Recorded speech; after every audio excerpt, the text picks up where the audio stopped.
ආයිති නයිපෙන වෙහෙර තමයි මේ තියෙන්නේ. පොළොන්නරුවේ ඉඳන් හිඟුරක්ගොඩට යන මාර්ගයේ පිහිටලා තියෙන්නේ.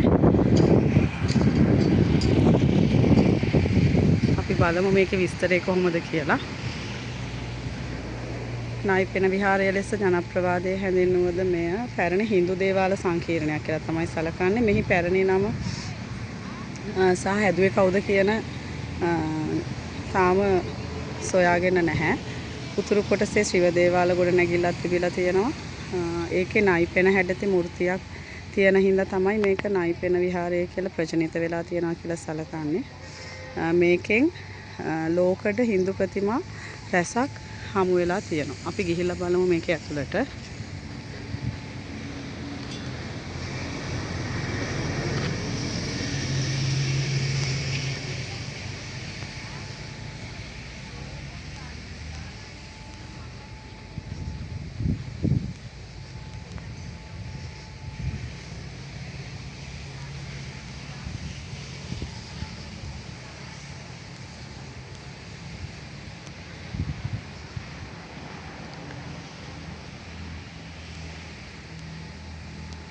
ශ්‍රීවලිංගයක් යයි සැලකෙන්න පුළුවන්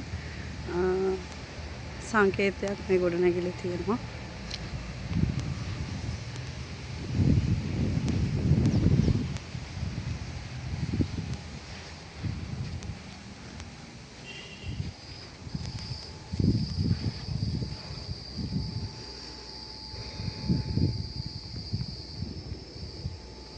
අතීතයේ ඉතාමත් අලංකාරව තිබුණයි කියලා සැලකන්න පුළුවන් අපිට. ඊළඟට අපි යන් ශ්‍රීව දේවාලය මේ ඉස්සරහම තියෙන තවත් ශ්‍රීව දේවාලයක් ඒක බලන්න.